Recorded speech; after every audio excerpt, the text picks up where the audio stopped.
Hasta ahora en la clase pasada tuvieron repaso conmigo, que vieron función de demanda, elasticidad, y con Nadia, que habían empezado también a ver función de demanda, creo que vieron oferta, equilibrio de mercado, y algo que vieron al final puede ser de precios máximos, mínimos, y por último terminaron viendo, se me patina del rentón, pérdida irrecuperable de eficiencia. Sí. Creo que esa parte quedó ahí un poco, no sé si lo entendieron. Igualmente, eso lo vamos a retomar más tarde, para la segunda parte de la materia. Porque ahí entran cuestiones de excedente del productor y del consumidor, que creo que todavía no lo habíamos repasado. Pero ese tema, más que nada, lo vamos a ver en análisis del mercado para la segunda parte de la materia. Así que ahí no se preocupen mucho. Lo que hoy vamos a empezar a ver, si es propio de la materia, es lo que es la teoría del consumidor.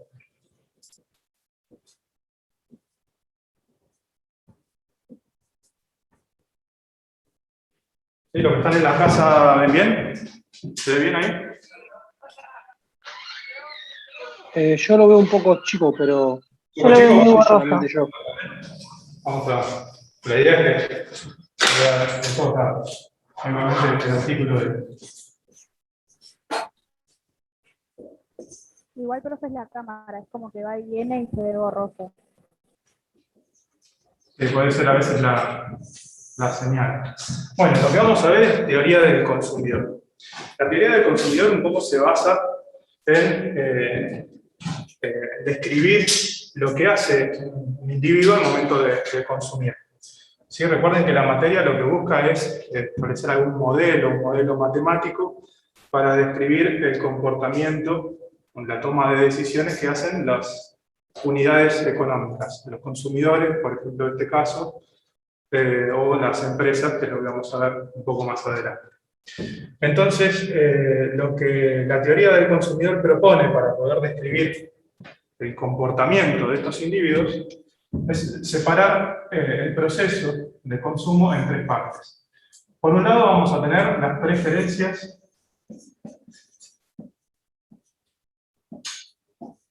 del consumidor. ¿Sí? Obviamente vamos a referirnos a las preferencias de consumo en cuanto a gustos, necesidades. Eso va a ir cambiando también a medida que transcurre el tiempo. Cualquier pregunta que quieran hacer, me interrumpen desde la casa o de la hora. Por otro lado, además de tener en cuenta las preferencias, cuando uno va a comprar, además de comprar lo que necesita o lo que le gusta, solamente se fijan lo que quieren o lo que necesitan en el precio. Entonces vamos a tener, por un lado, los precios y ¿qué otra cosa más? Los ingresos. Y los ingresos. Entonces, Nuestros ingresos, claro. exacto, va a haber una restricción presupuestaria. ¿Sí? Que acá está lo que son los precios de los bienes.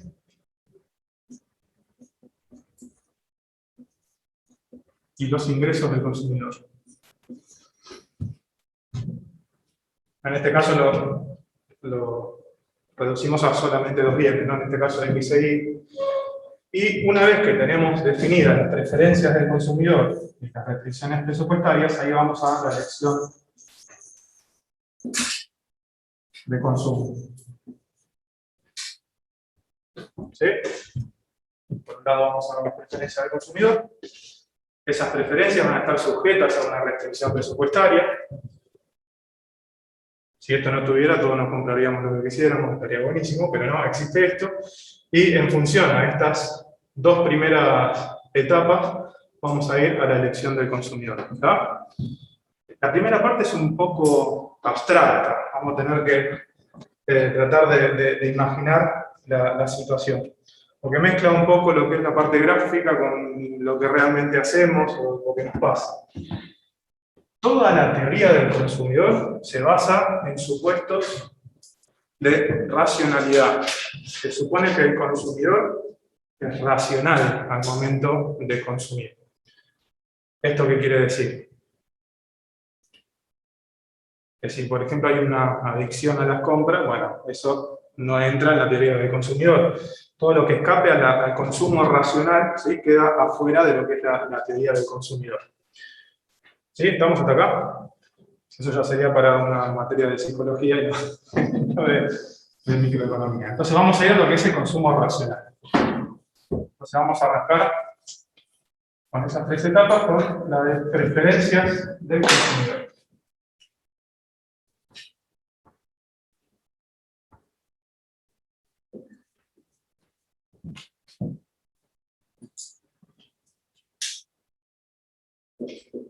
Bien. Entonces, como dijimos, estas preferencias van a ser racionales. Va a haber un proceso lógico para este consumo. Entonces vamos a establecer estos supuestos de los que hablábamos recién, que son los supuestos en los que se va a basar esta teoría del consumidor y precisamente en las preferencias del consumidor. Por un lado vamos a hablar de bienes buenos. ¿Esto qué significa? Que si son bienes que le van a hacer bien al consumidor, ¿sí? Por eso hablamos de bienes buenos, el consumidor siempre va a preferir consumir más a menos cantidad, ¿sí? Entonces, eso es a lo que se refiere este supuesto de bienes buenos. Prefiere consumir más cantidades a menos cantidades.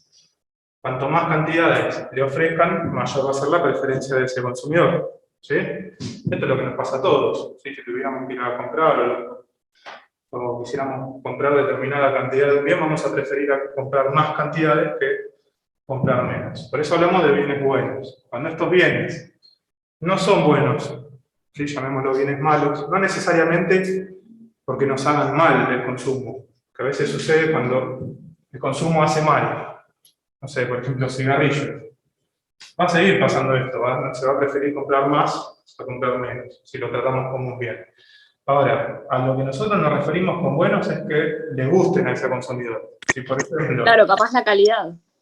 Sí, por ejemplo, hablemos de, no sé, supongamos que vamos a analizar las preferencias de consumo mías en cuanto a anchoas. Y ni en pedo, cuanto menos, para mí va a ser mejor. Entonces, ese es el tipo de bienes que llamamos buenos, que realmente nos gusten. Para mí las anchoas es un bien malo, porque no lo voy a querer consumir. Ahí voy a preferir menos cantidad a mayores cantidades. ¿Se entiende? Bien. Entonces, a eso se circunscriben los bienes que vamos a llamar buenos. Por otro lado, vamos a hablar de canastas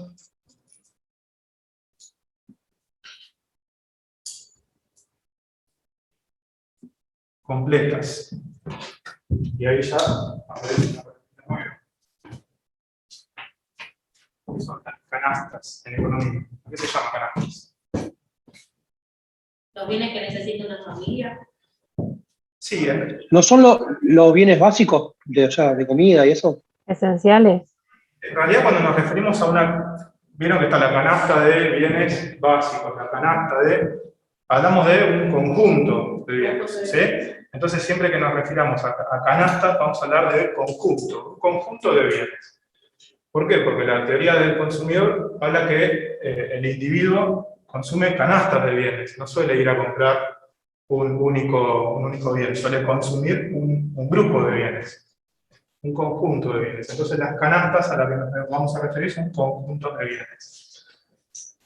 ¿Cuál es el supuesto de canastas completas? ¿Sí? Habla de la comparabilidad.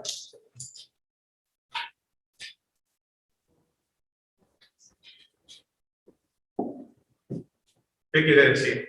Que el consumidor va a poder comparar entre distintas canastas de bienes. Supongamos que tenemos la canasta de bienes A y la canasta de bienes B. Canasta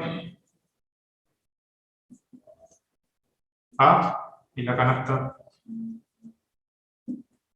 B. ¿Sí? Esto es relacionado con lo que sería después la canasta óptima. Exactamente.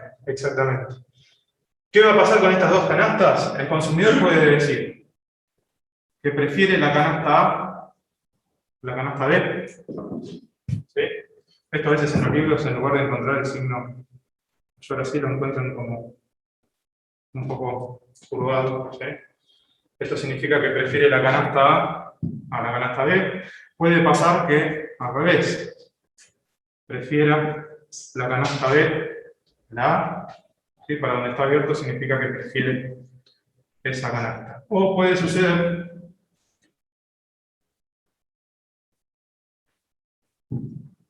que resulte indistinto consumir una canasta de bienes o la otra.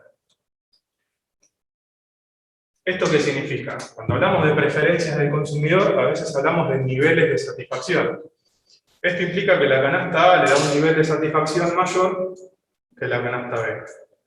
En este segundo caso, la canasta A le da un menor nivel de satisfacción que la canasta B.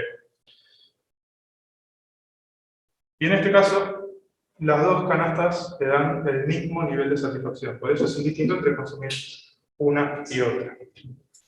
Y después tenemos un tercer supuesto.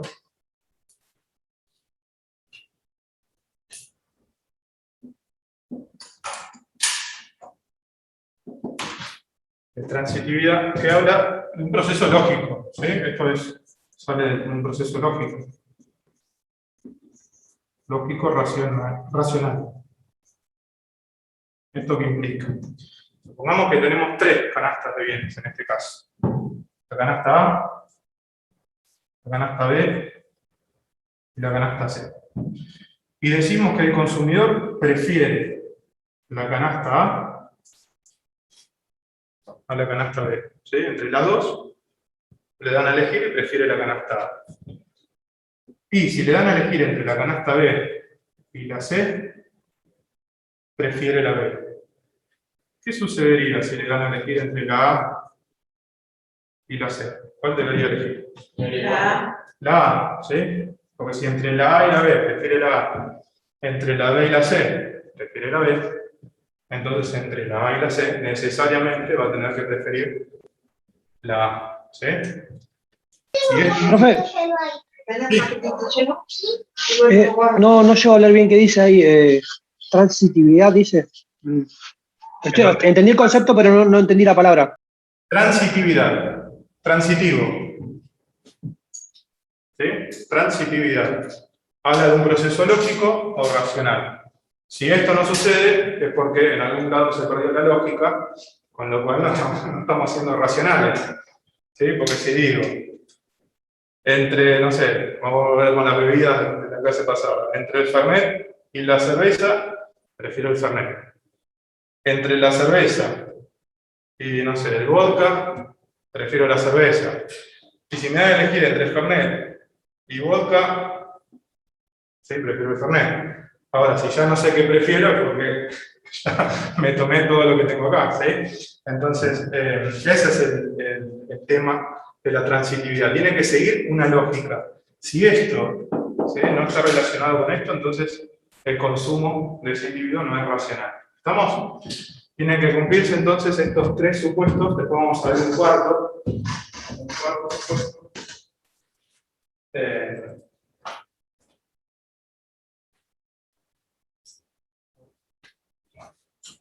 Tenemos que aparecer algo en el chat. Estamos bien hasta acá, ¿no? ¿Sí? ¿Se entiende? Vieron que hasta acá es medio abstracta la cosa. Pero bueno, en sí tiene mucho sentido. Si ustedes van a consumir bienes, van a preferir que sea más cantidad a menos. Siempre y cuando eso a quienes les guste. Si no les gusta, van a preferir una menor cantidad.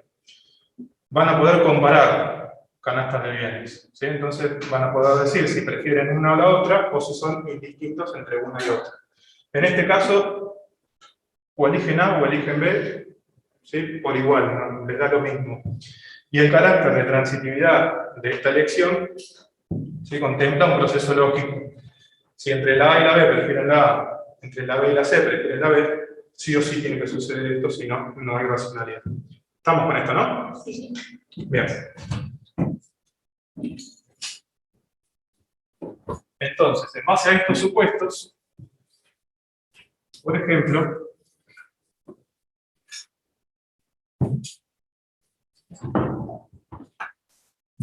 vamos a ver qué tan racionales son para consumir.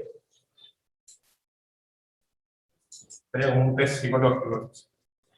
Vamos a ponerle, bueno, vamos a poner genérico, el bien X y el bien Y. Y vamos a poner varias canastas de bienes. 1, 2, 4, 5.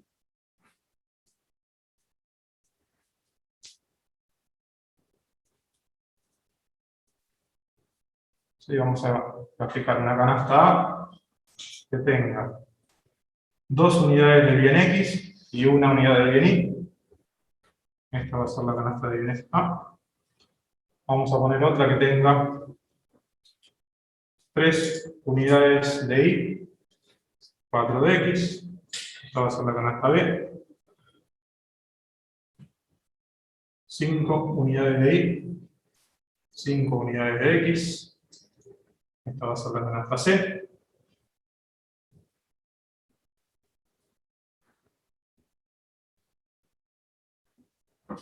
Una de X, 4 de Y, va a ser la canasta D. Y pongamos una más.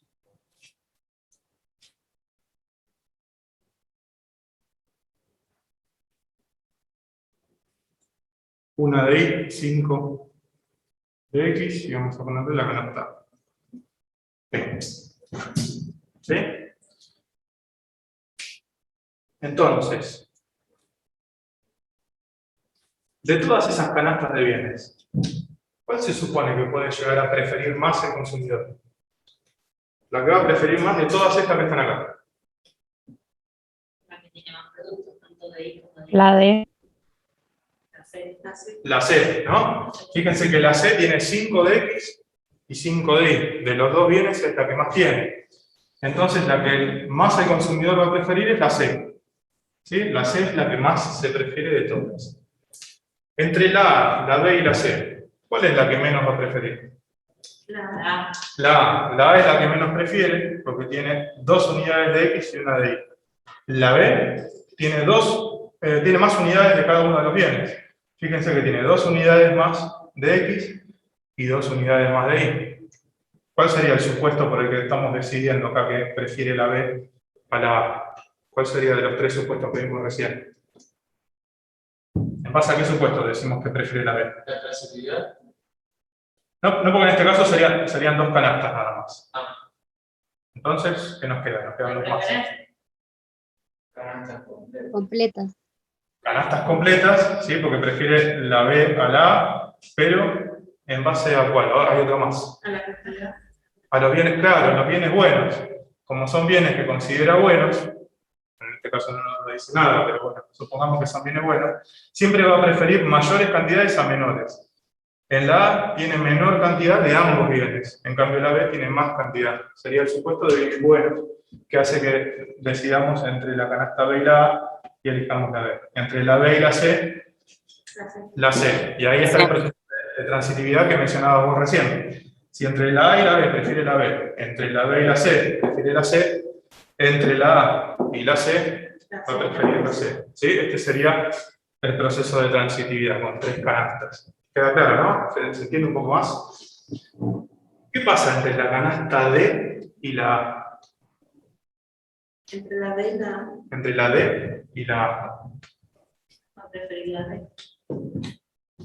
Tiene 5. ¿Estamos seguros? Y en principio la D tiene más consumo, ¿no? Más cantidad de. Los dos tienen, pongamos, en este caso, analicemos qué pasa. Para el bien X, si fuera respecto al bien X nada más, ¿cuál sería mejor? La A. La A. Tiene 2 unidades y la X tiene solo 1, la D. Pero si miramos respecto al bien Y la D tiene 4 y la A solamente 1. ¿Y acá qué va a depender? Si el consumidor va a preferir este o este. ¿Cuál le gusta más? Exacto. ¿Cuál de los dos prefiere más? Y a veces es un tema circunstancial, porque supongamos que la Y fueran, no sé, vasos de agua. Y la X, no sé, otro tipo de bien. Papas fritas. Y tiene sed. Entre las dos cosas, y creo que si tiene sed no va a elegir papas fritas porque se muere. Claro, entonces va a preferir más los vasos de agua, ¿sí? Entonces ahí quizás prefiera más la D. O al revés, ¿sí? Si estas fueran las papas fritas en la Y. y el vaso de agua fuera en la X, y quizá va a preferir una canasta de bienes que tenga más vaso de agua porque en ese momento tiene más sed. ¿Se entiende esto, no? Sí. ¿Queda claro? Entonces, bueno, entre la D y la A no puedo establecer cuál es el criterio, ¿sí?, para decir si prefiere una o la otra. Como tiene más de un bien que del otro y viceversa, del otro bien tiene menos, no lo podemos definir. Lo mismo pasa entre la E y la D.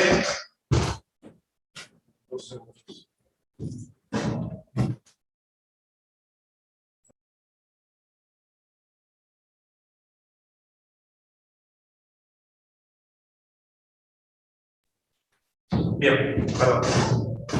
Entonces decíamos que cuando tenemos así mayor cantidad o menor cantidad de ambos bienes en conjunto, podemos definir cuál prefiere o cuál no. Ahora, cuando pasa así como la D y la A, o la D y la E, ¿sí?, ya la A y la E tienen los dos la misma cantidad de I, pero la A tiene menos cantidad de X que la E, entonces acá ya sabemos que entre las dos puede elegir la E. Pero bueno, entre la D y la A, entre la D y la E, ya no sabemos cuál es la que va a preferir. Entonces ahí vamos a introducir un nuevo concepto que se llama curvas de indiferencia. ¿Eso sería otro supuesto? ¿O no tiene nada que ver con supuestos? No, es una herramienta más que vamos a tener para poder analizar las preferencias de consumo. ¿A qué le suena? Curvas de indiferencia. Recién vimos algo. Cuando comparábamos canastas, podía preferir una o la otra, o ¿qué podía pasar entre las dos canastas? ¿Me resultaran cómo? Igual cualquiera de las dos. Claro, igual cualquiera de las dos. Sí, Indiferente de consumo entre la una y la otra. O sea que acá aparece la palabra indiferencia. Va a haber una indiferencia entre las canastas de bienes.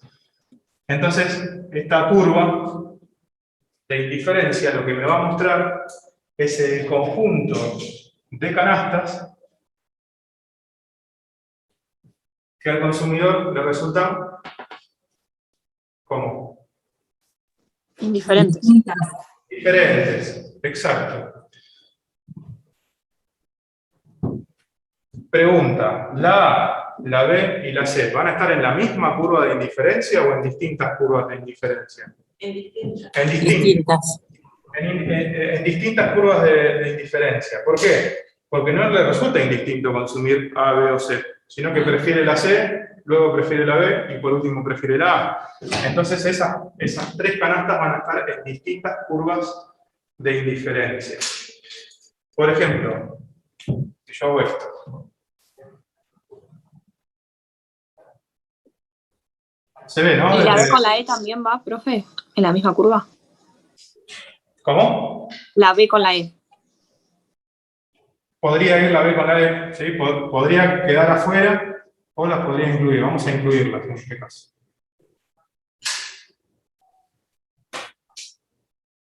¿Sí? Le vamos a llamar U1. Se ve bien, ¿no? Desde la casa. Sí, profe. ¿Sí? Sí, sí. Entonces, ahí tenemos tres curvas de indiferencia. Y ahora se resolvió el dilema. Entre la A y la D, ¿cuál prefiere? ¿Cuál? Entre la A y la D. A ver. ¿Seguros? No, le va a dar lo mismo. Le va a dar lo mismo. ¿Sí? Entre consumir una o la otra le va a resultar indistinto. Las dos le dan el mismo nivel de satisfacción. Eso también es lo que representa la curva de indiferencia. Las canastas que se encuentren sobre esa curva de indiferencia, al consumidor le van a reportar el mismo nivel de satisfacción. Entonces, entre consumir la A y la D, como le reporta el mismo nivel de satisfacción, es indistinto entre consumir una y otra. No prefiere ninguna, las prefiere a las dos por igual.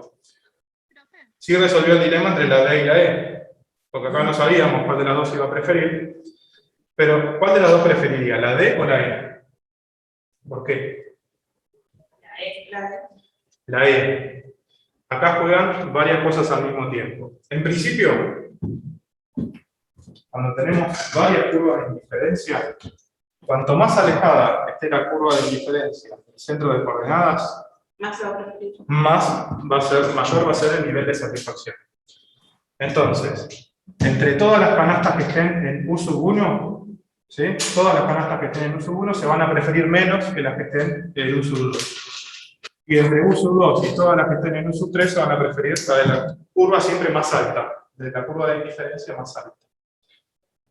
Pero fíjense, si yo quiero definir qué pasa entre la D y la E, puedo referirme a, por ejemplo, al supuesto de transitividad. Miren cómo funcionaría. Entre la A y la B, ¿cuál prefieren? A ver. La B. Entre la A y la D, ninguna, son indistintos. Entre la B y la E, ninguna, son indistintos. Si entre estas dos, yo prefiero esta, y entre estas dos me da lo mismo consumir cualquiera de las dos, ¿qué pasa entre estas dos? ¿Cuál voy a preferir? Me quedo con él. Me quedo con la E. Y si entre estas dos me da indistinto, ¿con cuál me quedo entre estas dos?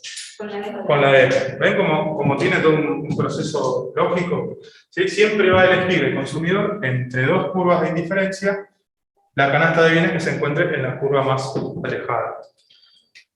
Profe, Sí.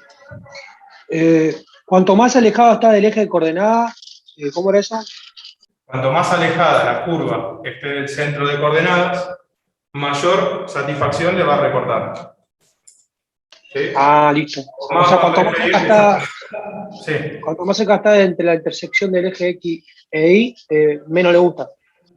Más le va a gustar. Más va a preferir esa canasta de bienes. Cuanto más alejado. No, le dije yo le dije que cuanto más cerca está del eje X y Y, menos gusto tiene. O sea, lo pongo al revés. Exactamente. Yo no usaría por las dudas ahí la palabra gustar o no, sino la preferencia. Va a preferir menos las que cuanto más cerca estén de este centro de coordenadas, se van a preferir menos esas canastas. Cuanto más alejado esté, mayor va a ser el nivel de preferencia. ¿Está? Profe, Sí. yo no entiendo, o sea, entiendo el concepto de curvas de diferencia, pero no entiendo el gráfico. O sea, ¿por qué es distinto el D y la A si son distintas proporciones de los bienes, digamos?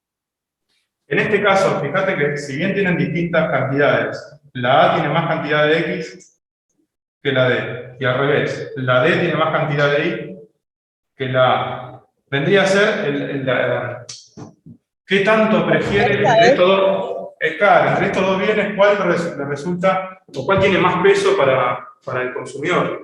¿Sí? A veces podemos equilibrar esas cosas y decir, bueno, me da lo mismo, no sé, en un cumpleaños, comer 3 sándwiches de miga y una empanada a 2 empanadas y un sándwich de miga. No sé, me da lo mismo entre esas dos canastas. Todo depende del gusto. Todo depende del gusto, o que tantas ganas tenga de consumir tal cosa, o si tiene sed, o ¿sí? Ahí quizás si tiene sed y uno de los bienes el vaso de agua o vaso de lo que sea, quizás no le va a reportar el mismo nivel de satisfacción y no se van a encontrar en la misma curva de indiferencia. Pero todo depende. La canasta D y la canasta E pueden tener la misma cantidad de bienes, tanto de X como de Y, que va a seguir prefiriendo la E antes de la D, por una persona que está más lejos del eje. Todo depende de la forma en que tengan las curvas de indiferencia, porque supongamos que esta U sub 1 hubiera enganchado la A y hubiera seguido para acá atrás. Y la U sub 2 hubiera tomado la C y la E. La D y la E, perdón. Entonces ahí, entre las dos, le resultaría indistinto. También podría haber pasado que sean un poco más planas y enganchan. La A, la otra la E, otra la D, entonces ahí va a preferir la D. ¿Sí? En función a cómo estén graficadas las curvas de indiferencia, pueden estar más acostadas, pueden ser rectas, pueden ser L's, ¿sí? Tienen distintas formas, eso lo van a ver específicamente en el libro. En función a cómo estén situadas las curvas de indiferencia, puede llegar a cambiar el nivel de preferencia. Lo que nunca va a cambiar es esto. Va a preferir siempre la C a la B y la B a la A, ¿sí? Y entre la E y la A va a preferir siempre la E, por el primer supuesto de todos. Ahora, estos que son como que no estamos en duda, eso lo va a definir la curva de indiferencia. ¿Queda claro, no? ¿Se entendió esto? Bien. Estamos.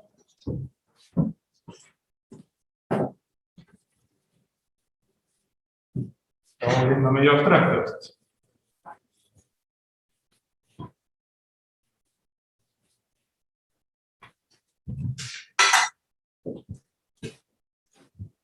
Se supone que hacen esto cuando van a comprar. Vamos a tener. Sí. En el parcial, las preguntas, por ejemplo, no sé, toca el tema teórico así de curvas sin diferencia, ¿no? ¿Usted las preguntas teóricas las plantea con gráficos o es solo así escrito? A veces con gráfico, a veces escrito. Normalmente suele ser múltiple choice. Todavía lo que no está publicado es el test el autotest, digamos, de la primera de las clases anteriores. Ahí lo voy a publicar después de que termine esta clase, para que vean hacia dónde va a ir. A ver, está bueno saber cómo vamos a preguntar, porque eso también les da la pauta de cómo tienen que estudiar, ¿sí? No se tiene que estudiar de memoria, por ejemplo, una curva de indiferencia, muestra el conjunto de canasta.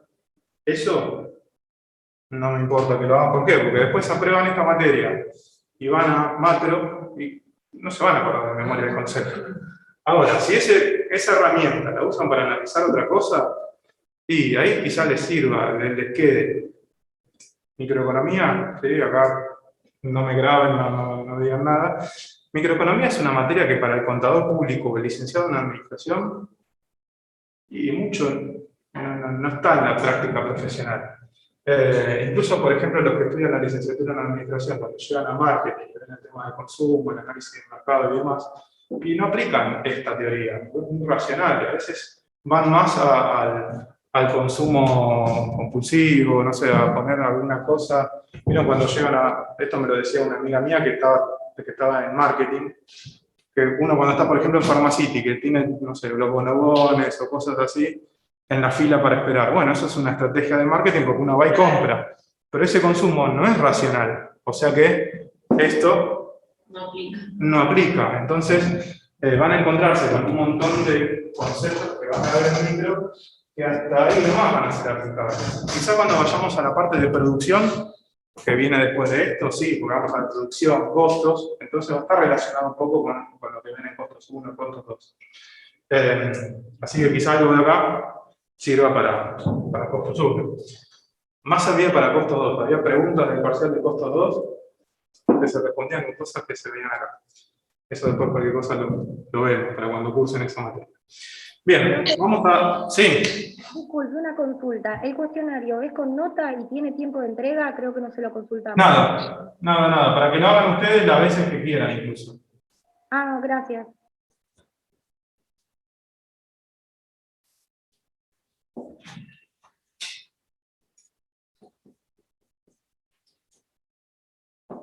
Bien. ¿Hasta ahora venimos bien? ¿Sí? Porque con esta la vamos a embarrar, ¿sí? Vamos a hacer así. Quedan 4 minutos. Cierro el Zoom y lo vuelvo a abrir con la misma clave, se conectan.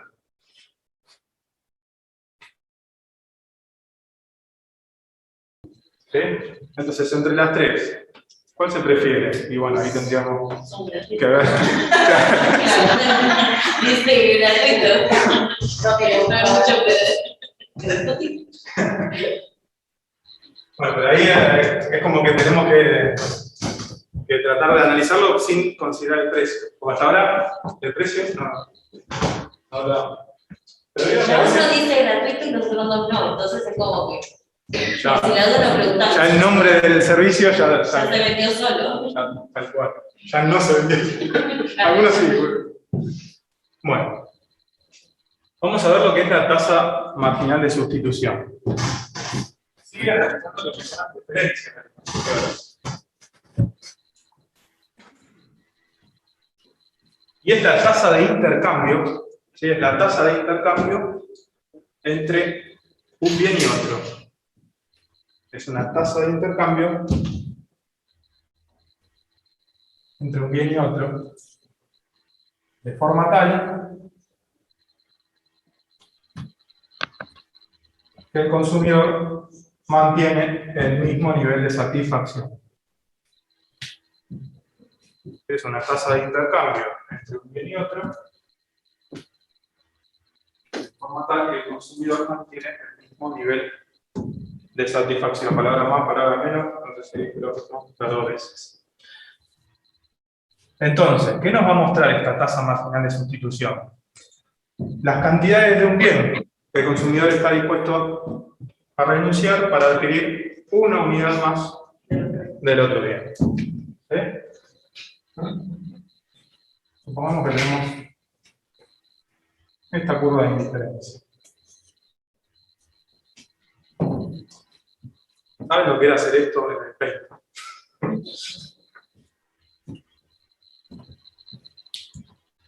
Algunos lo que se pasado me habían padecido. Acá. No sé si alguno de ustedes pasó conmigo con el trimestre todo, no. No. Conmigo o con Mónica también. Bueno. Y Mónica. Bueno, supongamos que tenemos la canasta A.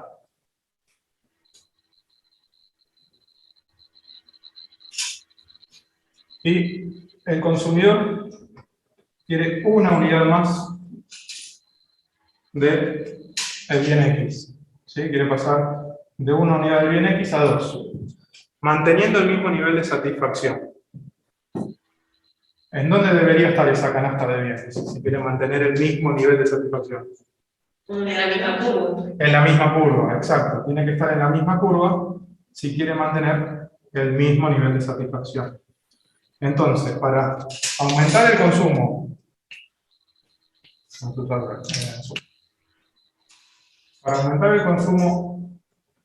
en una unidad, ¿qué tiene que hacer con el otro bien? Disminuir el consumo. Disminuir el consumo del otro bien. ¿Sí? En este caso, tendría que disminuir todo esto del bien que está en el eje vertical para aumentar una unidad el consumo del bien que está en el eje horizontal. Después le vamos a poner un numerito en función de cómo quede. Supongamos que quiere volver a aumentar una unidad de consumo del bien X. O sea, en lugar de 2, quiere 3. Y acá tenemos la canasta C. Ojo que hasta ahora están todas sobre la misma curva de indiferencia. O sea que entre todas estas, ¿cuál prefiere? Cualquiera. Ninguna, claro, cualquiera. Y son todas preguntas venenosas. A ver quién pisa el palito. Están a punto de pisar el palito. Yo ya lo pisé y dije el C. Me colgué y Es el momento de pisar el palito, más adelante ya no. Más adelante es peligroso. En este caso, fíjense, quiere volver a adquirir una unidad más del bien X. Entonces, tiene que volver a renunciar al bien Y. ¿Va a renunciar a la misma cantidad? No, No. menor. A menos. Una cantidad menor. ¿Cómo que? Fíjate que para adquirir una unidad más para adquirir de 1 a 2, renunció a todo esto. Ahora tiene 2 de X. Para pasar de 2 a 3, para renunciar a menos. Comparando del primero al último, ahí tendríamos que sumarlo. Claro, ahora ¿qué pasa? Si quiere aumentar una vez más,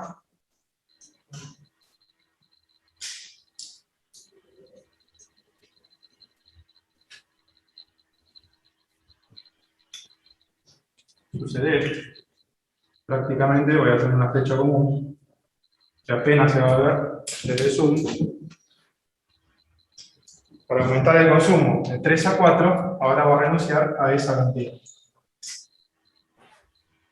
¿Es lógico esto? Sí, es lógico. En esta canasta de bienes tenía una gran cantidad de Y y muy poquito de X. ¿Sí? Entonces, si bien las canastas se encuentran sobre la misma curva y todas se prefieren al mismo nivel, cuando pasa de la canasta A a la B, como tiene mucho de Y, si ustedes tienen mucho de un bien, ¿sí? Exceso de un bien, ¿le asignaría mucho valor a algo que tienen mucho ustedes? No. Y algo que es escaso. Claro, entonces, si algo es escaso, lo van a valorar mucho. ¿Vieron cuando ustedes están comiendo algo que les gusta mucho y le va quedando poco? Ya lo último lo van disfrutando porque dicen acá no lo vuelvo a comer más dentro de tantos meses. O guardar un paquete. Claro, guardar. Eso es lo que pasa cuando es escaso. Lo valoramos mucho más de lo que tenemos un montón. Entonces, si puedo cambiar a esta canasta y de lo que tengo mucho, voy a renunciar a un montón con tal de adquirir una unidad más del otro. Ahora, está bien la canasta B. Fíjense que tengo una cantidad más o menos equilibrada entre un bien y el otro. Si quiero pasar a la canasta C, ¿voy a seguir estando dispuesto a renunciar a la misma cantidad que antes? Y ahora no tanto, porque tengo un poco menos. ¿Sí? Esto es como cuando ustedes, vamos a ponerle, por ejemplo, que el bien X sea compartir, ¿sí? Y el bien Y, no sé, ¿qué puede ser que no les guste mucho compartir? La papa frita, no sé, un mantecol. Cuando tienen mucho, sí, tomá. Pero cuando ya les va quedando poco, y están dispuestos a renunciar a una menor cantidad para adquirir compartir más. Capaz que ¿Sí? llega un punto que no te comparto. Claro. Entonces llega un momento, fíjense, en este punto, para pasar de la canasta C a la D, y ahora prefiero renunciar casi nada del bien que está en el eje vertical para adquirir una más del otro bien. Entonces fíjense acá. En este caso adquiere una unidad más del bien X, pero renuncia prácticamente a nada del bien Y. En este punto ya está valorando mucho más a la Y, porque tiene poco, y prácticamente no valora nada a la X. ¿Se entiende? ¿Queda claro esto? Supongamos que vamos a poner numeritos. Y esto era 2, 4, 1, obviamente esto no está a escala, 1, y este punto será 0,75. ¿Cómo vamos a calcular la tasa marginal de sustitución de la canasta de X por Y? Haciendo menos la variación en el eje vertical sobre la variación en el eje horizontal. Si yo quiero pasar de la canasta A a la B, y de la canasta A a la B, fíjense cómo es la tasa marginal de sustitución. ¿A cuánto estoy renunciando del bien Y cuando paso de la A a la B? A 2 unidades. A 2 unidades, menos 2. Sobre 1.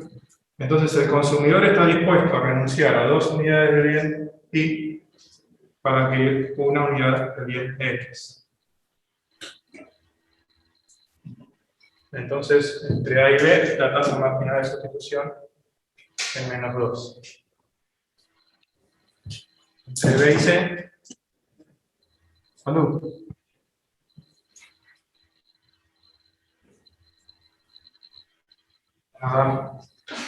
¿De cuánto es la tasa marginal de sustitución? Del B a C. 1. 1, sí, menos 1 sobre 1. La tasa marginal de sustitución de B a C es 1. Negativo. ¿Ven qué va pasando con el número? Y por último vamos a calcular de C a D. Y de acá va a surgir el otro supuesto.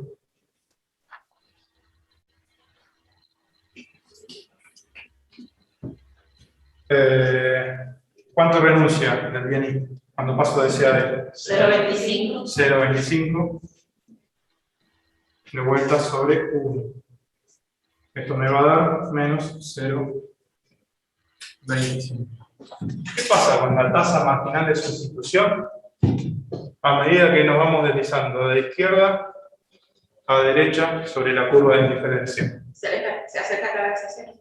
Claro, en realidad, ¿cómo sería? Es decreciente. ¿Sí? Entonces, ese es el cuarto supuesto para la teoría del consumidor, en la parte de preferencias. Ese sería el cuarto supuesto. La tasa marginal de sustitución decreciente, de izquierda a derecha. ¿Por qué decreciente? Porque lo que habíamos mencionado recién, a medida que yo voy intercambiando una canasta por otra, ¿sí? Al principio estoy dispuesto a renunciar muchas unidades del bien que tengo más. a medida que me van quedando menos unidades del bien que tengo en el eje vertical y estoy dispuesto a renunciar cada vez menos. ¿Sí? ¿Existe algún escenario que te dé positivo? Sí. Y es cuando, a esto se le dice, perdón, curvas de indiferencia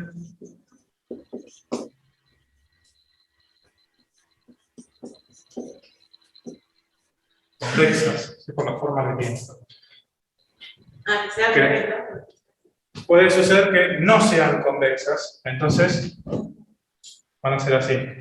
¿Qué va a pasar? La tasa marginal de sustitución se dispara, cada vez mayor. Entonces, ¿qué pasa? Hay uno de los dos bienes es adictivo. ¿Sí? Suele suceder con eso. Ustedes renuncian a una cantidad de bien que tienen en el eje vertical para adquirir una unidad más del otro. Como es adictivo y van a querer seguir consumiendo, el bien adictivo, digamos, como que se valora más siempre. Entonces, van a querer renunciar cada vez más al otro bien para adquirir una más y una más del otro. ¿Sí? Profe, Entonces, disculpe. ¿Por qué es decreciente? ¿Lo volvería a explicar, porfa? sí, recordad lo que mencionábamos recién. Cuando pasamos de la canasta A a la B, vos tenés muchas unidades del bien Y y pocas unidades del bien X. Entonces acá estás valorando poco al bien Y, porque tenés muchas unidades de Y. Y estás valorando mucho al bien X, porque tenés muy poco. Entonces, para adquirir una unidad más de X, estás dispuesta a renunciar una gran cantidad del bien Y. Fíjate que en este caso, aumentás en una unidad y disminuye en 2 el consumo del bien Y. Ahora, cuando estás en la canasta B y pasás a la C, ya no estás tan dispuesta a renunciar como acá 2 unidades. Como tenés una cantidad equilibrada de ambos bienes, 2 y 2, y ahora quizás prefieras renunciar a una unidad de bien Y para adquirir una de X. Ahí los estás valorando en la misma medida. Y a medida que sigas avanzando, ¿sí? Como tenés menos unidades del bien Y, ahora estás valorando más a las unidades del bien Y que lo de la X. En la X acá tenés un montón. Entonces, a medida que vos te vas deslizando a lo largo de la curva de indiferencia, como vas renunciando a X y adquiriendo más Y, vas valorando más a la Y y dejando de valorar a la X. Por eso, siempre la tasa marginal de sustitución va a ir decreciendo, de izquierda a derecha. ¿Se entendió ahí? Sí, profe, gracias. Siempre mídalo como valoración de los bienes. Cuanto más tengan, más van a valorar, menos van a valorar el bien. En este extremo, supongamos este extremo, tienen mucho de Y, poco de X. Valoran muy poco a la Y porque tienen mucho, y valoran mucho a la X porque tienen poco. Es medio trabalengua esto. Y en este punto al revés, tienen mucho de X y poco de Y. Entonces, como tienen mucho de X, valoran muy poquito a la X y valoran mucho más a la Y. ¿Sí? Entonces, ahí está el decrecimiento de la tasa marginal de sustitución. Por otro lado, además de mostrarle la tasa de intercambio, la tasa marginal de sustitución, y lo escribo porque es la pendiente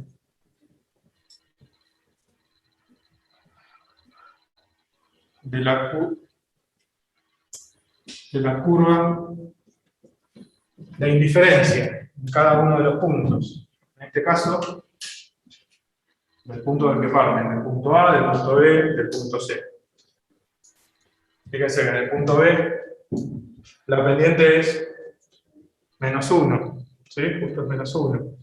En el punto A, la pendiente es menos 2. En el punto C, la pendiente es menos 0,25.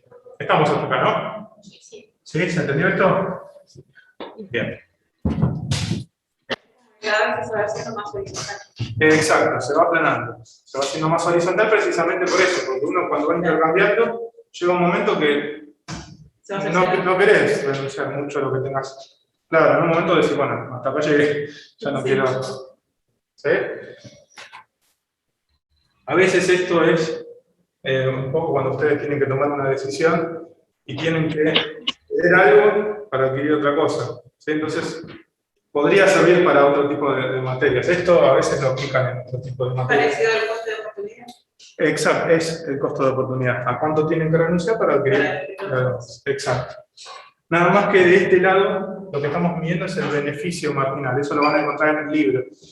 Como que la tasa marginal de sustitución lo que mide es el beneficio marginal del consumidor. Eso también. Porque a veces aparece beneficio marginal y ¿de dónde viene? El beneficio marginal también se la llama así a la tasa marginal de sustitución. Y en la práctica, obviamente, como aparece la palabrita marginal, ¿sí? Eso lo recuerdan de Mate 1, siempre que aparezca la palabrita marginal, van a trabajar con derivadas. Sí. Así que hay que recordar las básicas, ¿no? Algo tangente de extra. Ya creo que eso no lo dan más. Bueno, no sé. No, al revés, las inversas. Arco tangente, arco secante. Ay, no, eso no lo tengo. No, No, por suerte, gracias a es Dios. la inversa. Al revés, te dan el seno y vos tenés que saber qué ángulo es el arco. Habían esas cosas. Gracias a Dios que yo. Y no hace mucho, ¿eh? Yo no consigo más de uno hace mucho. Aunque después me pongo a pensar que sí, ya hace mucho. Bueno, ya tenemos todo lo que es preferencias del consumidor. No hace mucho, fue el 2005. Si nos ponemos a pensar, no fue tan. Bueno. Déjame fantasear con que es poco. Bueno. Yo iba primero. Ibas a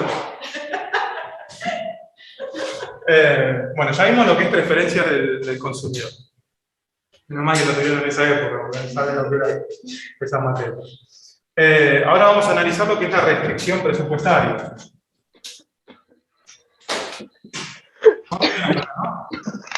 Ese es ingreso del consumidor, ¿no, profe?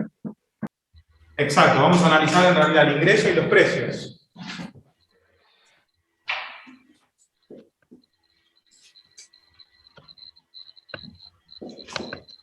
De todo este análisis, ¿sí? Se desprende la forma en que van a tener las funciones de demanda. O sea, lo que estamos viendo es después cómo poder construir una función de demanda. Con todo esto vamos a ver cada punto cómo se comporta. Se supone que se hace esto para analizar, no sé si ustedes quieren hacer un análisis de mercado y definir una función de demanda de un determinado bien, tendrían que ir por este lado. Bueno, entonces, la restricción presupuestaria está relacionada con el precio de los bienes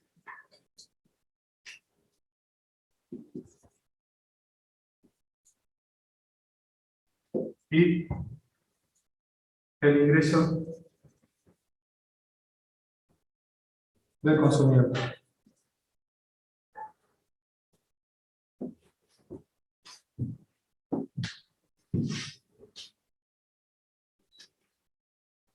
Son dos variables que suelen estar bastante atadas.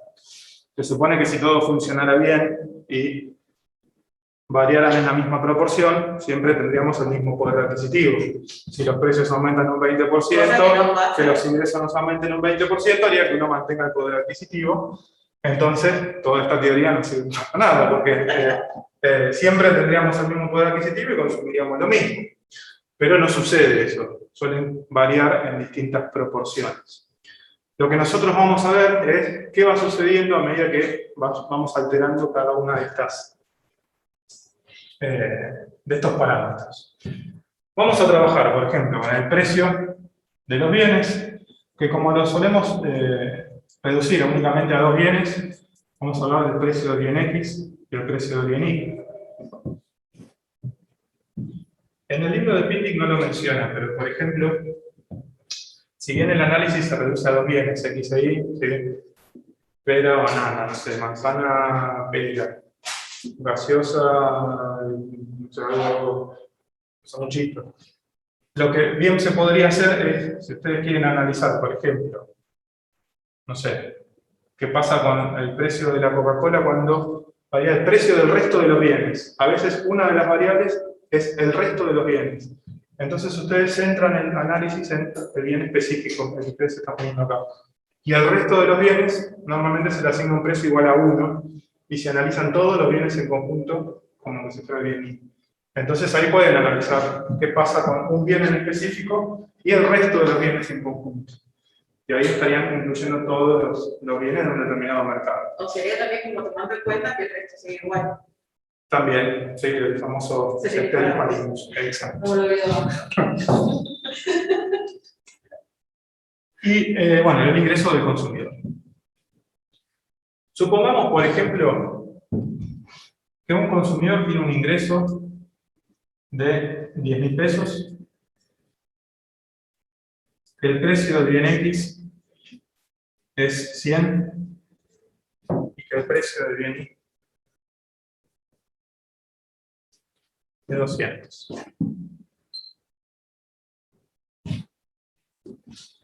Y va de vuelta el gráfico. Ustedes van a ver que esta materia, agarran el libro, gráfico. Al que no le gusta es como que es una cagada, ¿no? Todo gráfico. Pero bueno, la microeconomía es así. No hay mucha forma de explicarla que no sea gráficamente. Igual, entre micro y macro prefiero mucho más micro.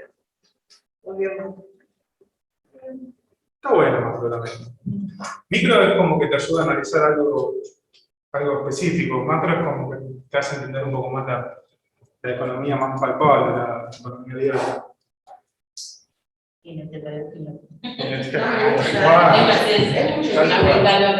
Bueno, ves, la macro es mucho más aplicable, quizás en la profesión, que la micro. ¿Sí? La micro tiene un montón de cosas que son aplicables, pero la macro prácticamente todo. Porque ustedes cuando hagan un análisis se van a tener que referir al contexto, y el contexto muchas veces se lo da la macro. También se lo da la micro, ¿sí? Porque pueden hablar del precio de determinados bienes que están afectando. ¿Cómo? Te abre la cabeza. Sí. Por eso incluso las evaluaciones están hechas como para que traten de analizar, de ver qué es lo que está pasando y no aprenderse de memoria la función de demanda. Bueno. La restricción presupuestaria va a tener una gráfica especial, bastante sencilla. Y para ver la gráfica van a trabajar un poco de la forma en la que trabajaron con Nadia el viernes. ¿Qué les dijo de la gráfica de las funciones lineales? ¿Cómo se hacía acá? Vieron que les comentaba que capaz que nosotros en la secundaria hacíamos una tablita con un montón de valores y Nadia les planteó que la podríamos graficar en función a que los cortes y los ejes. Exacto. Entonces, si yo quiero ver en qué punto va a aportar al eje X la restricción presupuestaria, tengo que suponer que no voy a consumir absolutamente nada del otro día. Si no consumo nada de ahí, mi ingreso es de 10.000 pesos y el precio del bien X es de 100. ¿Cuántas unidades del bien X voy a consumir? 10 unidades, ¿no? ¿O 100? No, 100. 100. Pero el precio, estamos marcando el precio. Claro. Dijiste cuántas unidades, lo dije ahí. No, pero 100. ¿cuántas son 100? Vos tenés un ingreso de 10.000, no 1.000. Claro, y no, el nada. precio. Vamos a consumir 100 unidades del bien X si no consumimos absolutamente nada del bien Y. ¿Sí? Ahí está, ahora estamos todos quemados. No, yo estaba viendo mi. Yo iba para 10 igual. Yo iba para 10. Yo siempre, históricamente, di clases los sábados. Yo prefiero los sábados porque todos vienen, si bien es tedioso el tema de venir el sábado, vienen con la cabeza, y yo también vengo con la cabeza fresca, a menos que hayan salido después del viernes. Claro. Para el eje Y, el eje vertical, suponemos que no se consume nada del bien X. Entonces, el precio del bien X no lo necesito para nada. ¿Cuántas unidades de bien Y consumo si no voy a consumir nada de X? 50. Entonces acá lo único que tengo que hacer es unir los dos puntos y ahí tengo mi función lineal. Esa función lineal se llama de la siguiente forma. Yo tengo que decir que el ingreso es igual y va a ser igual al gasto en el bien X, gasto en X, más el gasto Y esta teoría no supone ahorro, ¿sí? Todo lo que gano, lo gasto. El gasto se calcula igual que el ingreso. Si ustedes quieren calcular el ingreso generado por ventas, y conocen el precio y la cantidad, ¿qué tendrían que hacer para saber cuánto ganan? ¿Qué Precio cuantía? por cantidad. Precio por cantidad. menos el costo, y ahí después el beneficio. Claro, ahí solo el beneficio, pero solo para el ingreso hace precio por cantidad. Si yo quiero saber cuánto gasté en el bien X, ¿qué cuenta tendría que hacer? Ingreso, Precio menos lo por... gastado en Claro, el gasto en X sería precio por cantidad del bien X. Precio de X por cantidad de X. Y ahí tengo el gasto en X. Más el gasto en Y sería el precio de X, el precio de Y, perdón, por cantidad de Y. Precio por cantidad me define el gasto en cada uno de los bienes.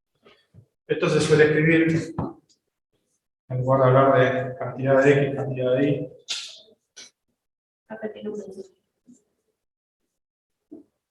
Ahí lo explico.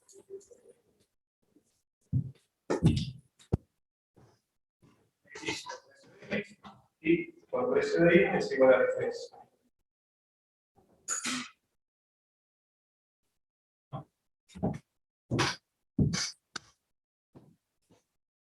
Bien, estamos, ¿no? Con esto, o sea que si yo quisiera armar la restricción presupuestaria, en este caso tendría que reemplazar nada más. Esto si bien ya es parte de la práctica, pero diría el ingreso de 10.000, eso es igual a X por el precio más Y por el precio. Entonces digo 10.000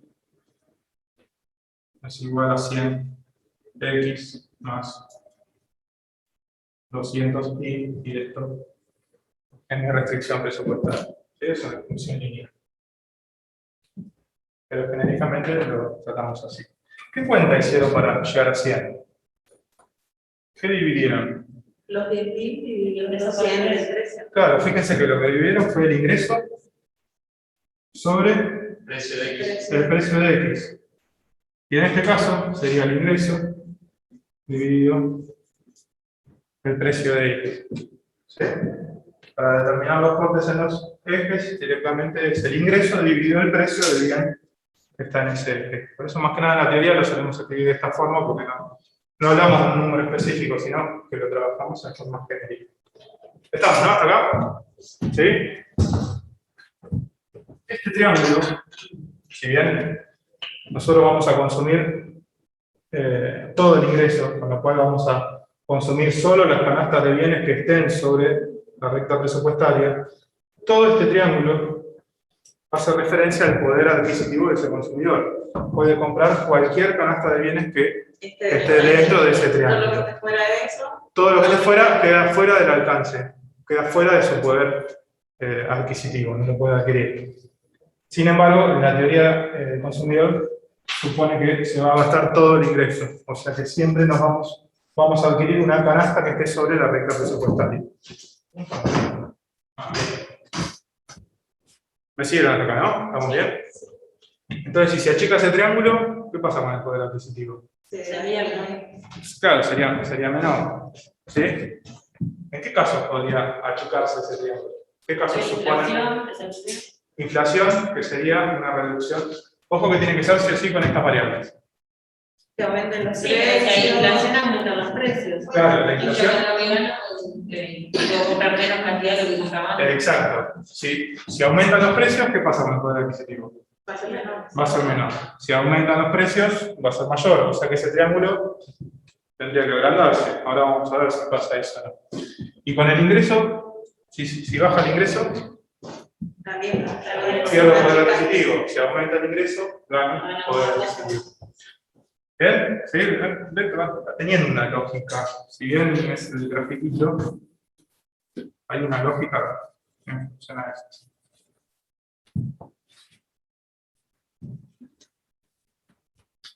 Ojo que hay muchas preguntas que se suelen hacer y que no va a estar la respuesta en el libro, sino en el sentido común, más de una vez.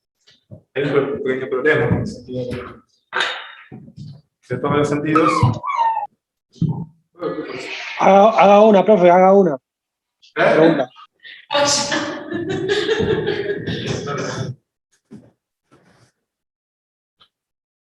Sonora, como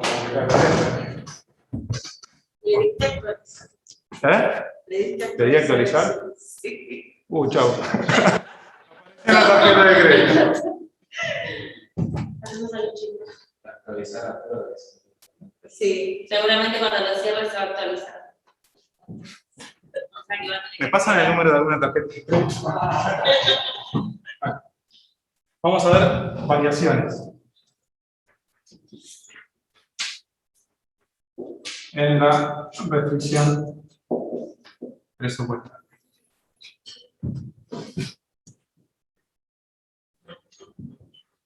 Vamos a ver qué pasa si aumentan los precios.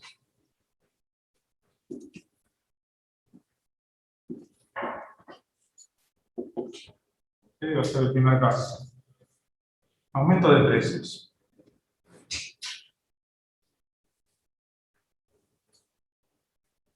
Gráficos chiquititos porque en realidad no. Vamos a suponer que partimos de esta situación, de esta restricción presupuestaria. ¿Cómo eran las intersecciones? 150. Pero genéricamente, ingreso sobre precio sobre de precio de. y el ingreso sobre Precio de I. precio de I. Se ve bien, ¿no? Desde Zoom. Sí, profe, se ve bien. Sí, sí. ¿Qué pasa si aumenta el precio de X y todo lo demás constante? O sea que el ingreso constante y precio de I constante. Y aquí va a quedar igual. Esto va a quedar igual, porque si el ingreso y el precio de I no cambia, esto va a seguir siendo. Se va a disminuir en la de abajo. Pero esto, ¿qué pasa? Voy a estar dividiendo el ingreso por un valor más grande. Esto me va a dar más chico. O sea que este corte va a estar, supongamos acá. ¿Sí? Vamos a llamar P', PX', a ese precio más alto. Entonces, si aumenta el precio de X, la recta, ahora va a cortar acá. Sigue siendo en este punto, igual. Este punto no cambia. Ahí se ve borroso, perdón. ¿Se ve borroso? Sí, pero Sí, porque ahora, se- porque se veía bárbaro. No se entiende lo que se ve. Bueno, es I sobre precio de X'. Se ve que va fluctuando con internet. Yo voy a poner acá, te voy a...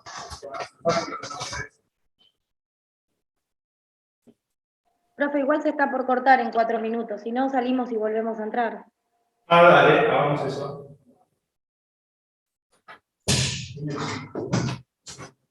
En realidad, siempre acá se ve totalmente al revés.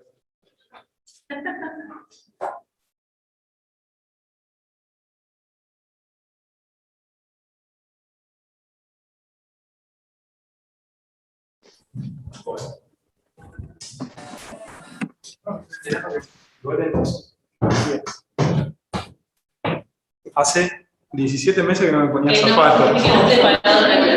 No, y aparte que no me ponía zapatos. Hoy tuve que volver, hoy solo. O sea, acá nadie se viste el zapato. Y encima estos zapatos me los regalaron mis viejos pues, el año pasado para mi cumpleaños. Sí, estaba guardado. Con lo cual nunca los usé. Después salí caminando del tren y iba más. ¿Ahí se ve un poco mejor? Sí. Sí, profe. Bueno.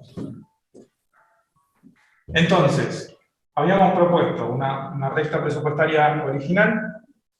Recuerden siempre que las intersecciones son el ingreso sobre el precio del bien que corresponde al eje, precio de Y y precio de X. Y si aumenta el precio del bien X y el resto permanece constante, este cociente no cambia. Ingreso sobre precio de Y permanece igual. O sea que uno de los puntos de intersección con el eje Y va a ser ese, no va a cambiar. Pero en el eje X, como estamos hablando de un precio mayor, el cociente ingreso sobre el precio de X, como estoy dividiendo por un número más grande, va a ser un número más chico.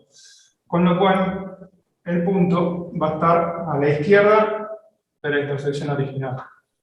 Si juntamos esos dos puntos, la restricción presupuestaria, fíjense que rota hacia adentro. Si la palabra que vamos a usar es rota, va a rotar hacia adentro. ¿Queda claro, no? ¿Ah? Sí. ¿Qué hubiera pasado si es que cambias el precio de I? Supongamos que aumenta el precio de I, pero el precio de X y el ingreso permanecen constantes. Otra vez tenemos ingreso sobre el precio de X, ingreso sobre el precio de Y. Se mantiene constante, pero aumenta el precio. Bien, se mantendría constante en este punto, porque ni el ingreso ni el precio de X cambian. Pero la intersección va a estar por debajo o por arriba de este punto, de la intersección vieja. Por abajo, ¿sí? Porque ahora ingreso sobre el nuevo precio. Profe, ¿cómo había dicho? ¿Rota a la izquierda? Rota hacia adentro. Vamos a hablar de rota hacia adentro o hacia adentro. Fíjate que permanece constante en el eje del bien que no cambió el precio, en el Y. Y sí rotó sobre el eje X. En este caso va a pasar al revés. El precio aumenta, entonces sabemos que va a rotar hacia adentro. Siempre que el precio aumente, la recta va a rotar hacia adentro. ¿En qué sentido va a aumentar, a rotar? En función del precio que cambie. En este caso rota hacia adentro, pero... Y que se mantiene constante. ¿Sí?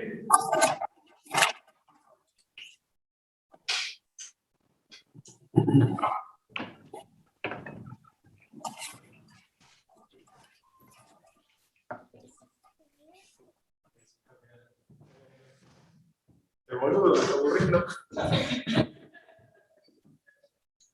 ¿Estamos con esto? ¿Se entendió, no? Miren que vamos. Esto es una bola de nieve.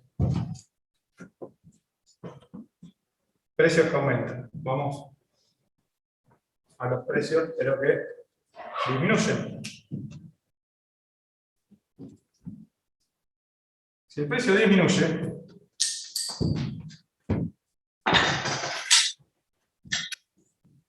¿qué debería pasar intuitivamente con la recta?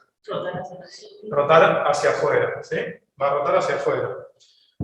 Si el precio de X disminuye, entonces, ¿qué pasa con ese cociente?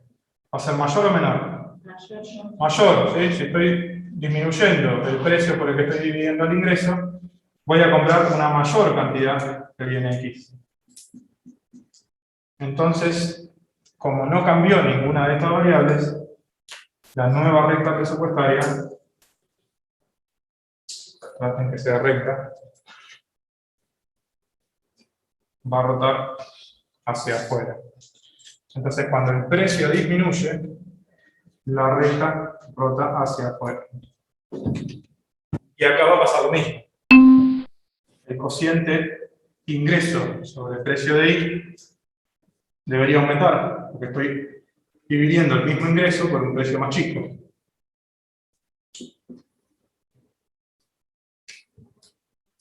¿Se entendió esto, no? ¿Sí? La recta rota hacia afuera. Pensémoslo desde el poder adquisitivo. Vimos de la recta de color negro, que era la situación original. Si los precios suben, ¿qué pasa con mi poder adquisitivo? Baja. Entonces, ¿qué pasa con el triángulo? Se achica. Cuando los precios suben, el triángulo se achica. El poder adquisitivo baja. Y al revés, cuando los precios bajan, mi poder adquisitivo aumenta. Y ahora va a ser el triángulo definido por esta parte azul. Va a ser un triángulo más grande que el anterior. Mi poder adquisitivo aumenta porque los precios disminuyen. ¿Sí? ¿Se entiende esto? Si se olvidan en algún momento para dónde debería rotar, piensen en el poder adquisitivo. Precios bajan, poder adquisitivo sube. Y esto es fácil. Si es el precio de X, entonces en el eje Y permanece constante. Va a rotar hacia afuera sobre del eje Y. ¿Sí? ¿Queda claro esto? ¿Sí? Bien. Así que esto se va. Se puede borrar, ¿no?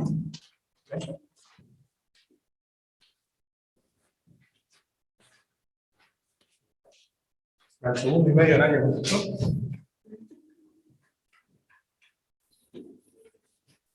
Tarde, me quiero sentar o quiero saber los pies. La próxima es zapatilla. No, la próxima zapatilla. O por lo menos ya van a estar más flojos los zapatos.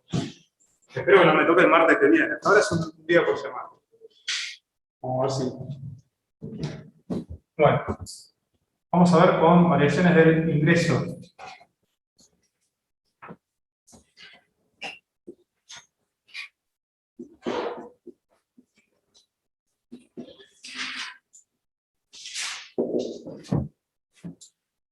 Bien.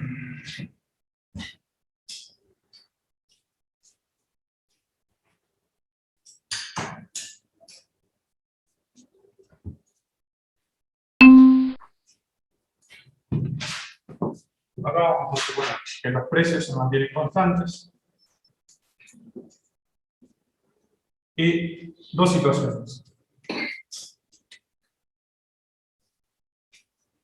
Que el ingreso disminuye o que el ingreso aumenta. Vamos a partir siempre de una situación inicial. Siempre recuerden ingreso sobre el precio de Y, ingreso sobre el precio de X. No lo pongan automático, siempre piensen por qué es eso.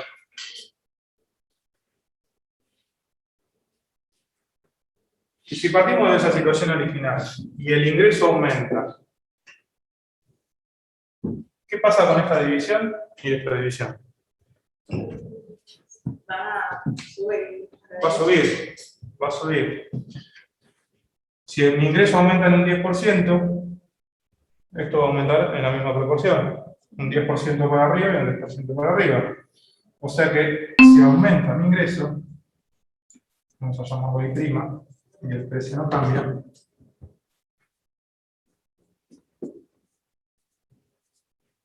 fíjense lo que pasa con la recta.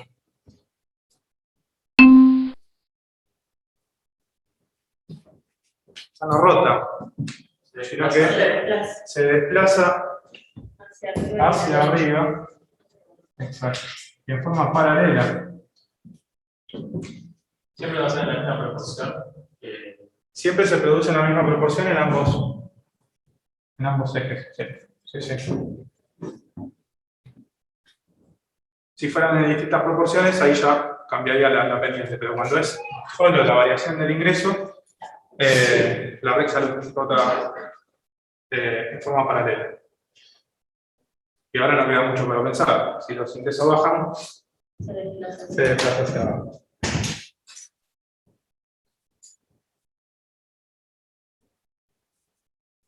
Ahora no descubrimos la puerta.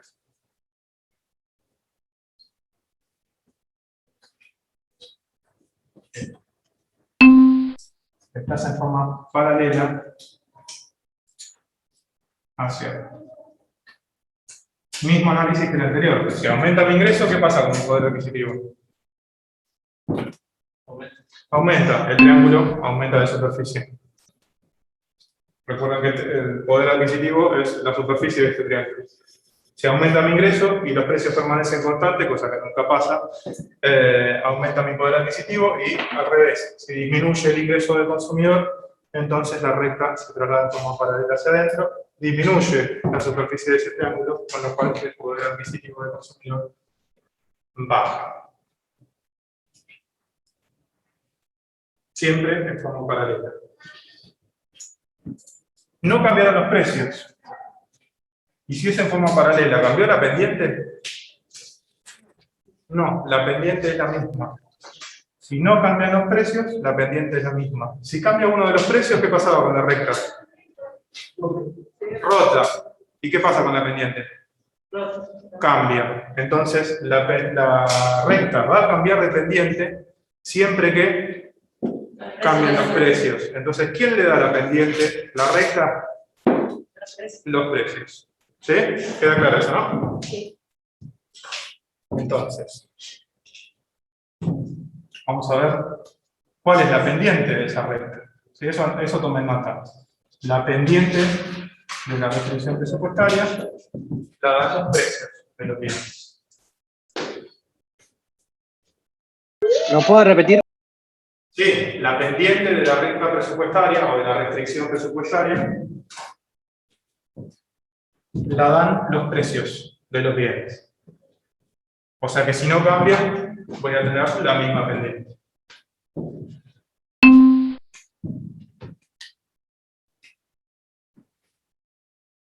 Son todas cositas muy chiquitas, la tasa marginal de sustitución, la curva de indiferencia, la recta presupuestaria, pero que en un momento se usan todas al mismo tiempo, y si algún concepto no se entiende, se vuelve un poco compleja la cuestión.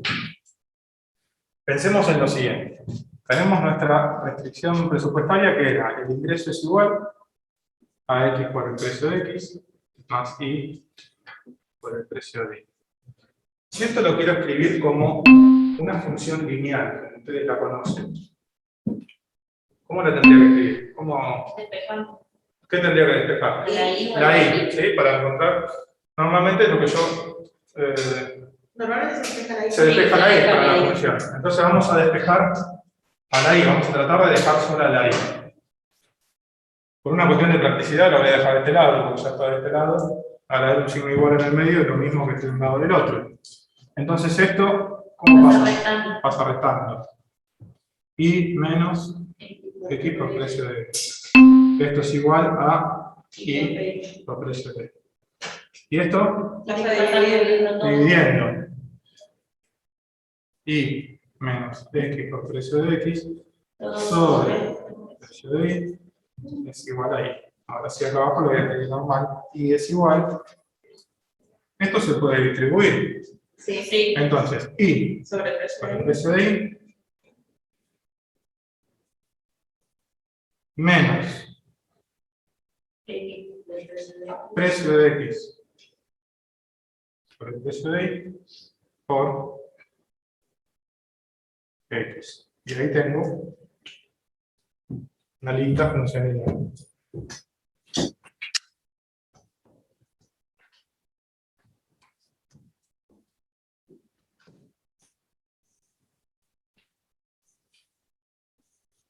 ¿Qué es esto que está acá solo? ¿Cómo se lo llamaba? Ordenada al origen. El numerito que está solo es la ordenada al origen. ¿Y qué indicaba la ordenada al origen? ¿Qué valor? Donde cortaba el eje. Donde cortaba el eje Y. ¿Y en dónde cortamos al eje Y? ¿Sí? En Y sobre el precio de X. ¿Sí? ¿Se dan cuenta? Esta es la ordenada al origen, que es el valor sobre el que vamos a cortar al eje Y. Y sobre el precio de X. Precisamente eso. Y fíjense que la pendiente es negativa, con lo cual la función es decreciente, la recta presupuestaria es decreciente, y la pendiente es lo que acompaña a la X, precio de X sobre el precio de Y. ¿Sí? Entonces fíjense que la pendiente se la termina dando sí o sí los precios. Si esto no cambia, siempre va a ser el mismo numerito. Las rectas van a ser paralelas. Si esto cambia, el ingreso, la recta se va a ir para arriba o para abajo. ¿Sí? Esta es otra forma de recordar precisamente eso. ¿Sí? ¿Cómo va a...? ¿Cómo, profe, lo puede repetir? Sí, Y sobre el precio de Y es la ordenada al origen de la función lineal, que me va a marcar en dónde corta al eje, la intersección con el eje Y. Fíjense que todas las intersecciones con el eje Y es el ingreso sobre el precio de Y. ¿Sí? Ingreso sobre el precio de Y. Después, la pendiente, que es lo que acompaña a la X. Sí, normalmente en matemáticas lo escriben al revés, el término con X va adelante. La pendiente es negativa, ¿sí? Recuerden que es el coeficiente que acompaña a la X. La pendiente es negativa, por eso es decreciente, y la da esta división, precio de X sobre el precio de Y. Que esto nosotros lo vamos a llamar relación de precios. Siempre que cambie esa relación de precios, va a cambiar la pendiente de la restricción presupuestaria. ¿Estamos, no? ¿Con eso hasta ahí? Sí. ¿Sí? 21 a 04. Queda 20 minutos de tortura y nada más. ¿Estamos, no? ¿Sí? ¿Seguros? Ven cómo va tomando dimensión la bola de nieve. Bien, entonces, hasta ahora tenemos preferencias del consumidor, canastas de bienes, curvas de indiferencia. Podemos ver cuál prefiere entre una canasta y la otra, cuál se prefiere o no. Si están sobre la misma curva de indiferencia, ¿qué pasaba? Era indiferente entre consumir una o la otra.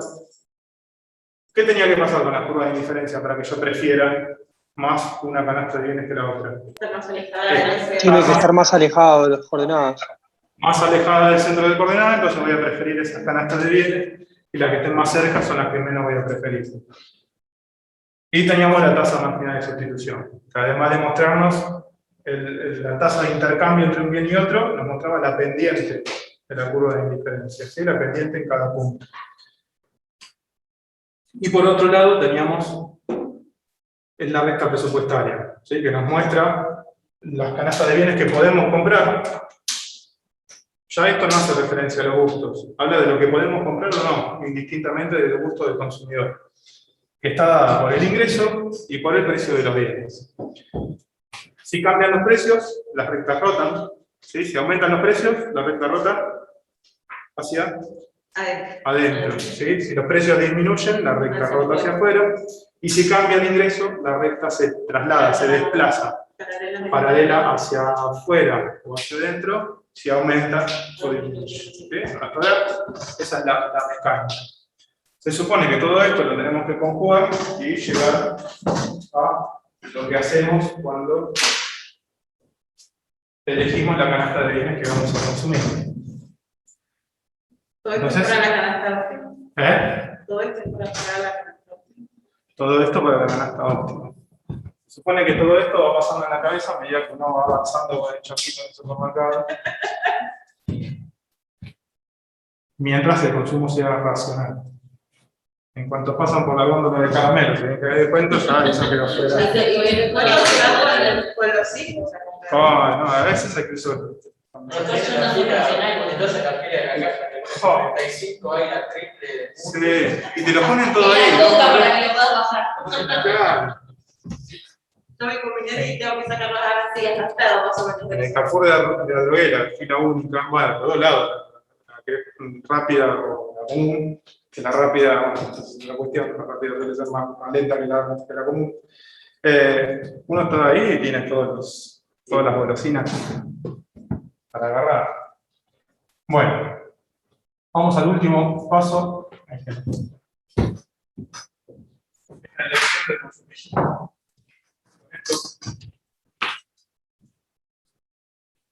Termina la primera temporada.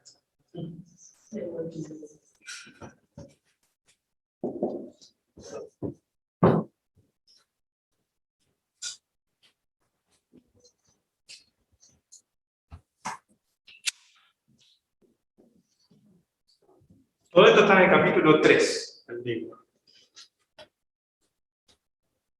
Si no se pueden ¿Los dormir. libros tienen casos a la hora de explicar los temas? ¿Tienen casos donde explicarlos? Sí, ejemplos. Ejemplos. Sí, te voy a dar los ejemplos. El que está en Classroom da ejemplos de afuera, normalmente de Estados ¿Monchón y Unidos. Becker no sirve para esto? Monchón y Becker no. No. No, porque no lo va a profundizar. Sí vas a encontrar esto, curvas de referencia, definiciones, pero no se va a meter tanto en el análisis de la micro. Vas a encontrar algo muy superficial, pero no va a ser tan profundo como el de Pindy. Sí hay acá en fotocopiadora uno que es Pindy, Rubinstein y Becker, del mismo de Monchón. ¿Qué diferencia hay entre el libro que está acá y el que está en Classroom? Es lo mismo, nada más que le falta un capítulo, nada más que no lo usamos, y los ejemplos son de Argentina. Entonces, si el que lo quiere, porque tiene el ejemplo de Argentina, el ejemplo va a ser lo mismo acá y en otro lado. Podría ser más complicado acá. Bien, la elección del consumidor. Se supone que lo que hace el consumidor... Perdón, profesor. Sí. ¿Capítulo 3 de qué? ¿De Varian? ¿Qué dijo? No, Pindic. Ah, Pendic. Ah, gracias. El de Pindic. Están los dos. ¿Quieren? Pues el dos. Profe, compramos este libro solamente. Sí, el de Pindic. Sí, sí. Capítulo 3. Capítulo 3, completito. Esta tercera persona. Entonces, la elección del consumidor, lo que va a tratar de hacer el consumidor es satisfacer la mayor cantidad de necesidades posibles o maximizar su nivel de satisfacción. Maximizar, me gusta más. El nivel de satisfacción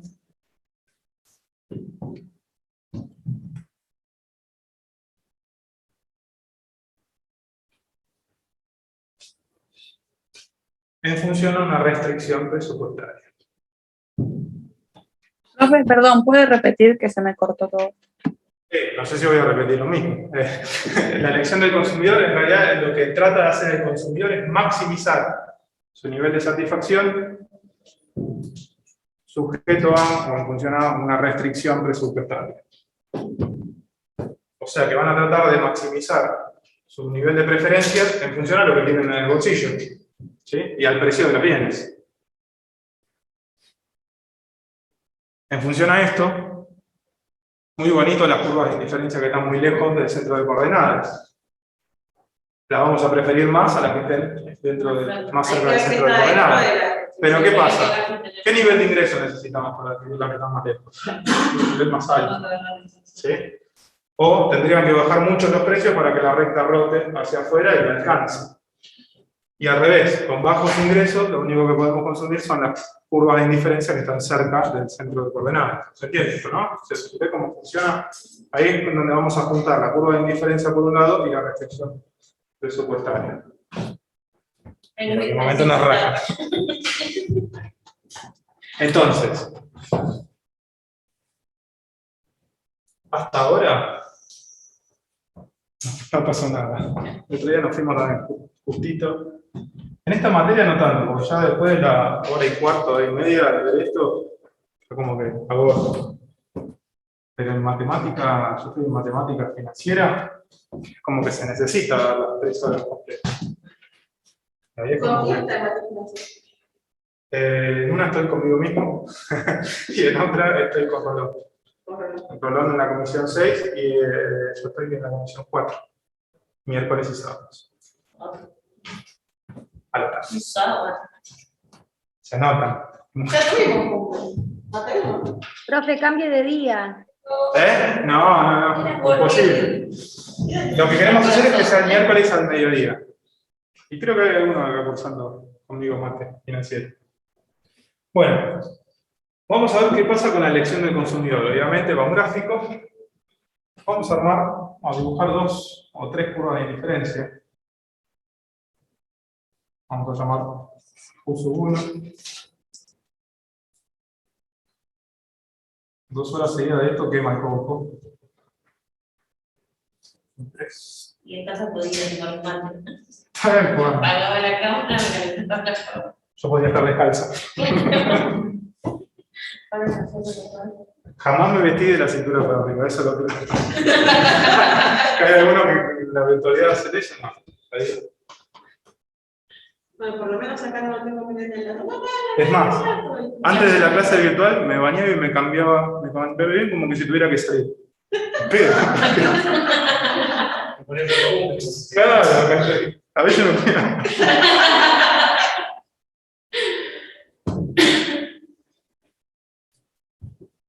Bueno, no sé si se ve bien. Eso es una recta. Esto es una recta. ¿Qué pasa? Punto por eso. Y acá recuerden siempre. Y sobre el precio de I. Sobre el precio de X. Bueno. Recuerden que solo podemos gastar todo el ingreso. No hay ahorro. No hay ahorro. Entonces, solo podemos gastar todo el ingreso. Tenemos 3 canastas posibles. Se ve bien ahí, ¿no? Sí. Ah, ahí. ¿Se ve bien? Sí, profe, se ve perfecto. Bien. Con nuestro nivel de ingresos, ¿cuál es la curva de indiferencia que nos la quedamos mirando en la vidriera? ¿La ven? O sea, La la que curva. podemos comprar o la que no. Esta curva de atrás, la Esa uso no 3. esa no la Nos quedamos mirándola con la vidriera porque no llega a nuestro nivel de ingresos. En cambio, sí podemos acceder a las curvas de indiferencia 1 y 2.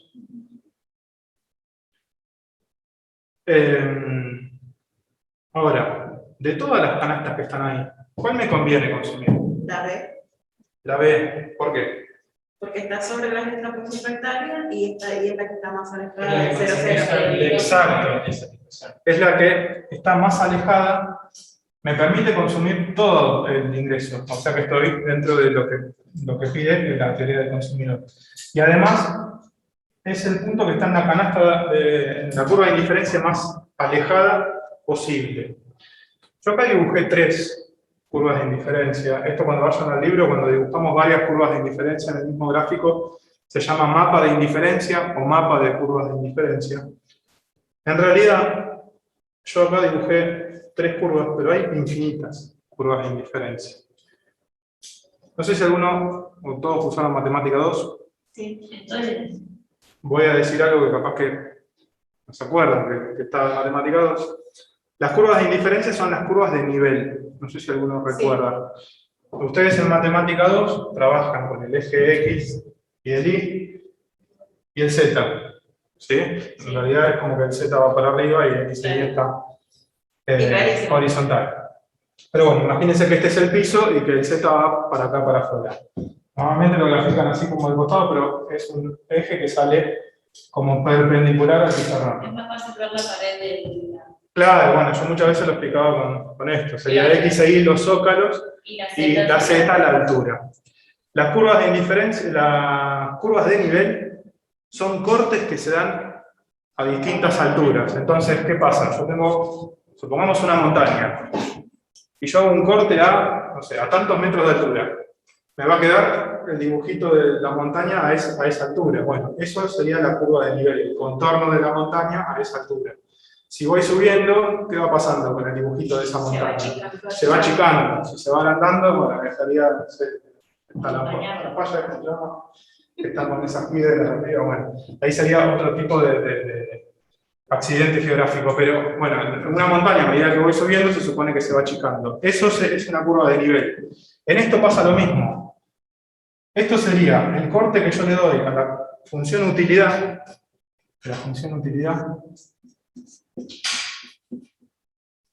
tiene 2 variables, en este caso los bienes. A medida que yo voy consumiendo bienes X e Y, da un valor de utilidad determinado. Esto tiene un determinado valor de U. Yo voy consumiendo X e Y y arroja un determinado valor de U. Si yo salto la curva de indiferencia de arriba, el valor de U es mayor. ¿Sí? Si voy aumentando, ¿sí?, el valor de U va subiendo. Entonces estas son las curvas de nivel. U puede ser 1, 1,01, 1,02, 1,0001, o sea que acá hay infinitas curvas de indiferencia. Ahora, va a suceder esto, voy a tener un montón de curvas que van a cortar al eje y no van a llegar a satisfacer toda la necesidad del consumidor, hasta que me voy a encontrar con la última que toca la curva en un solo punto. ¿Sí? Esa última curva de indiferencia que yo encuentre y que toca la recta presupuestaria en un solo punto y nada más, es la que me va a generar algo que voy a llamar óptimo del consumidor.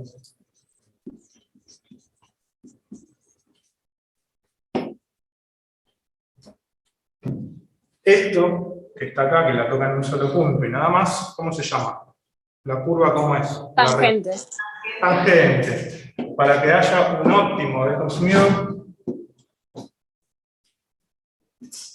la restricción presupuestaria tiene que ser tangente a la curva de indiferencia. ¿Sí? En otras palabras,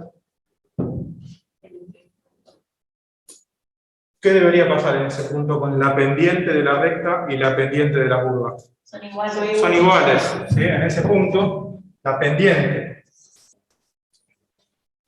de la restricción presupuestaria es igual a la pendiente de la curva de indiferencia. ¿Y la pendiente de la restricción presupuestaria cuál era? Ya la vimos. Menos PX sobre PY. PX sobre PY. Sí. Lo vamos a tomar como módulo, siempre valor positivo. ¿Y quién es la pendiente de la curva de indiferencia? Sí, beneficio marginal, pero que se llamaba tasa marginal de marginal. Esto tiene que suceder. Esta es la condición de maximización. Esto tiene que suceder para encontrar el óptimo del consumidor. La pendiente de la recta presupuestaria tiene que ser igual a la pendiente de la curva de indiferencia. ¿Algo más antes de terminar? Que ya creo que estamos. Yo quería decirles antes. Se ve ese archivo acá, ¿no? Creo que el archivo está ahí. La tasa marginal de sustitución. Les dije que se calculaba como menos delta y sobre delta x. Y también se puede calcular como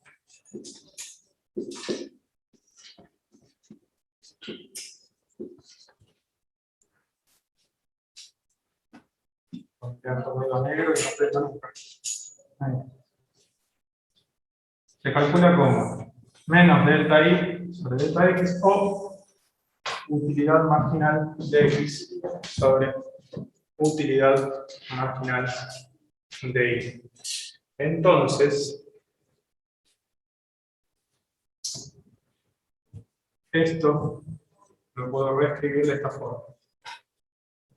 Si tenemos módulo, ¿qué pasa con el menos? Se va. Se va, chau menos.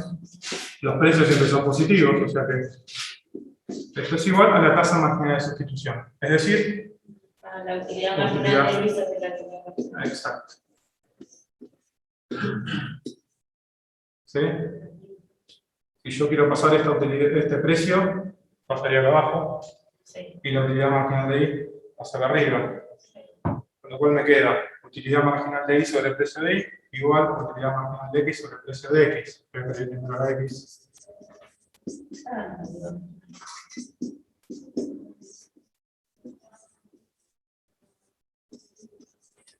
Utilidad marginal de X sobre el precio de X igual a utilidad marginal de Y sobre el precio de Y. Esto que está acá, entonces es la condición de maximización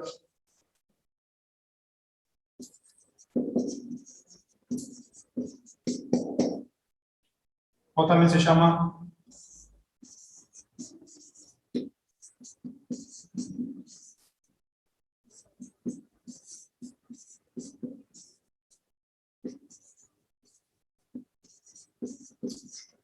principio X marginal.